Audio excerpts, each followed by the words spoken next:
El método de diferencias finitas fue propuesto por Brennan y Schwartz en el año 1958, las cuales son diferentes técnicas de evaluación de presupuestos. Brennan y Schwartz se basan en el desarrollo de soluciones analíticas que contemplan el trabajo de Black y Schultz, los cuales es una ecuación aplicada a la matemática financiera para proponer cierto precio a un activo financiero. Este método de diferencias finitas tiene ciertas ventajas y desventajas. Una de las ventajas es que hay suficiente información sobre este tema. También se puede desarrollar algoritmos y podemos aplicar este método a nuestra vida diaria aplicándolo en softwares. Las desventajas es que si el desplazamiento no es constante, no se puede aplicar y no se da una estimación confiable. El método de diferencias finitas es un método que nos permite obtener una interpolación numérica.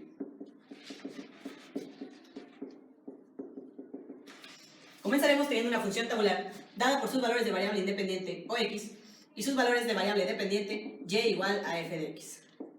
Tendremos x0, x1, x2 y así sucesivamente hasta xn y sus correspondientes valores de variable dependiente. Discutiremos ahora el tema de espaciamiento, que se representa con la letra h minúscula.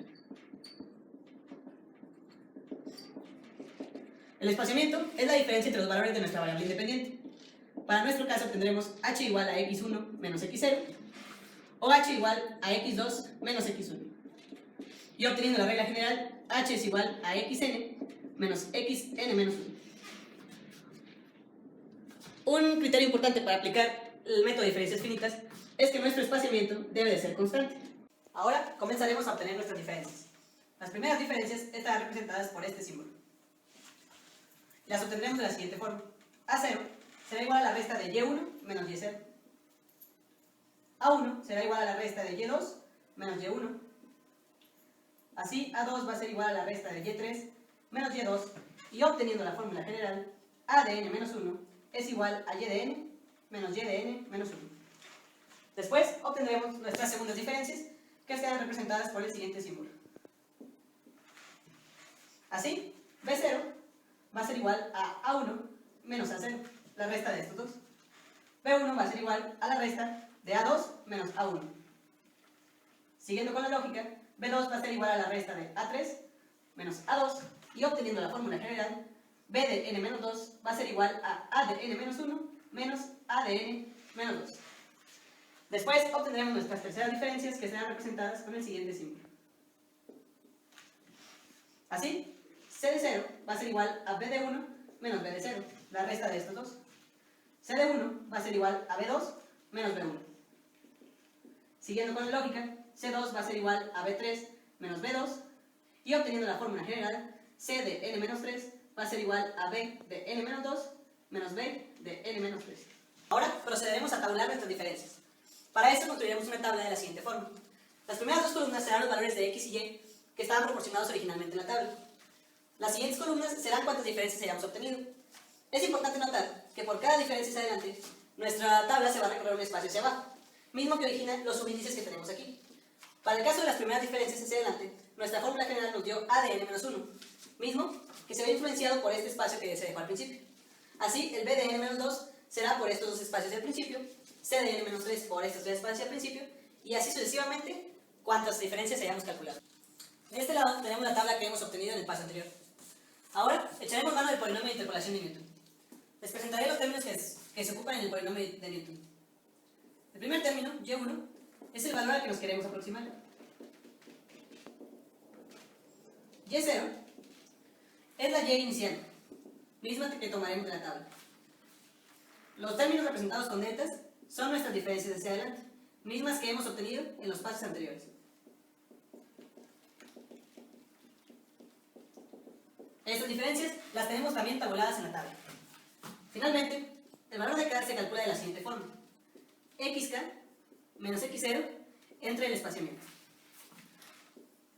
Aquí, xk es el valor de x del que queremos obtener su correspondiente y.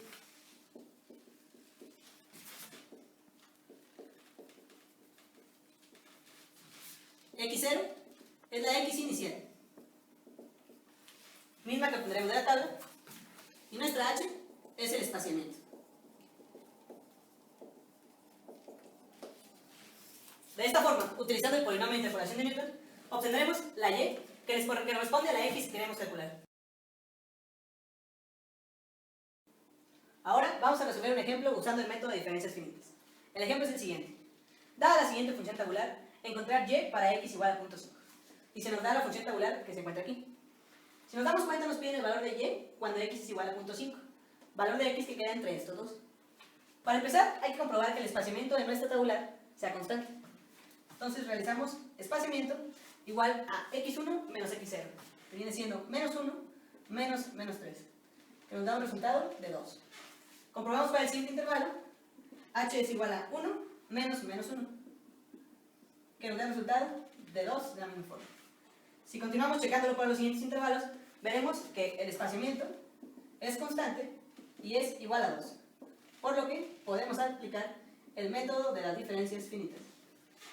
Ahora procederemos a calcular nuestras diferencias. Como sabemos, la primera diferencia se deja en blanco, debido a que el menos 51 no se puede restar con ninguno hacia arriba. Después, menos 11 menos menos 51 nos da 40. Menos 11 menos menos 11 nos da 0. Menos 3 menos menos 11 nos da 8. Y 61 menos menos 3 nos da 64. Después calcularemos nuestras segundas diferencias hacia adelante, para lo cual dejamos los primeros dos espacios en blanco. 0 menos 40 nos da menos 40. 8 menos 0 nos da 8. Y 64 menos menos 8 nos da 56. Para las siguientes diferencias, dejamos los primeros tres espacios en blanco y hacemos 8 menos menos 40 nos da 48. 56 menos 8 nos da 48. Y como estos dos se han vuelto constantes e iguales, hasta ahí dejamos de calcular las diferencias. Ya que hemos construido nuestra tabla, procederemos a tomar los datos necesarios para sustituirlos en el polinomio de Newton. Para esto nos damos cuenta que nos piden el valor de y para x igual a 0.5. X igual a 0.5 se encuentra entre estos dos valores, para lo cual haremos lo siguiente. Resaltaremos el primer miembro inmediatamente arriba del valor que necesitemos, y asimismo su correspondiente en y. De ahí iremos bajando en forma de escalón en nuestras diferencias. Bajamos un escalón y avanzamos. Bajamos el siguiente y avanzamos. Bajamos el último y avanzamos. De aquí tomamos los datos necesarios, donde x0 va a ser igual a menos 1, y0 va a ser igual a menos 11, nuestra primera diferencia hacia adelante va a ser igual a 0, nuestra segunda diferencia va a ser igual a 8, y nuestra tercera diferencia va a ser igual a 48. Hemos reescrito aquí los datos obtenidos de la tabla, y en rojo tenemos el polinomio de interpolación de Newton. Si nos damos cuenta, el único variable que nos falta de calcular es k. K es igual a xk menos x0 entre el espaciamiento. Xk es el valor del que queremos obtener su y, que en nuestro caso es 0.5, menos x0, que es menos 1, entre el espaciamiento, que es 2, nos da un resultado de 0.75.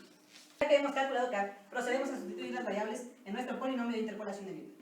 Y1 es igual a y0, más k, que es 0.75, por nuestra primera diferencia hacia adelante, que es menos 11, más k, que es 0.75, por k menos 1, entre 2 factorial por nuestra segunda diferencia hacia adelante, que es 8, más k por k menos 1 por k menos 2 entre 3 factorial por nuestra tercera diferencia hacia adelante, que es 48. Haciendo las operaciones nos da un resultado de y1 igual a menos 9.875. Esto quiere decir que cuando x es igual a 0.5, y es igual a menos 9.875. Las aplicaciones de este método. En la industria petrolera, las tablas son de uso cotidiano, ya que en ellas se reportan las variaciones de diferentes parámetros que nos sirven para tomar decisiones. Como por ejemplo, podemos conocer la producción y el consumo de los años de 1992 a 2012 de América del Norte y América del Sur y Central en miles de barriles por día. O estimar el precio de la mezcla mexicana de los años de 2012 a 2017. También podemos saber el consumo o la producción que nos puede generar, en este caso, un país como Estados Unidos, de los años de 2013 al 2012. Para el diseño de nuestras instalaciones es necesario conocer bien nuestras tuberías, como por ejemplo conocer su diámetro y la distancia que tiene que transcurrir un fluido bifásico y el caudal que nos genera y ver cuál es el diámetro óptimo que nosotros necesitamos. Al igual, conocer el gasto que nos puede ocasionar una bomba industrial de un caballo de fuerza por 3.450 revoluciones por minuto en base a diferentes años y a los kilowatts entre día, mes y año que nos generan y el precio que esto nos invierte. También, este tipo de método se utiliza en las finanzas o en la economía. Podemos conocer las ventas externas o el tasa de crecimiento de diferentes empresas. Por esto es importante Conocer los métodos ya vistos en este trabajo para poder hacer un mejor análisis de los datos presentados.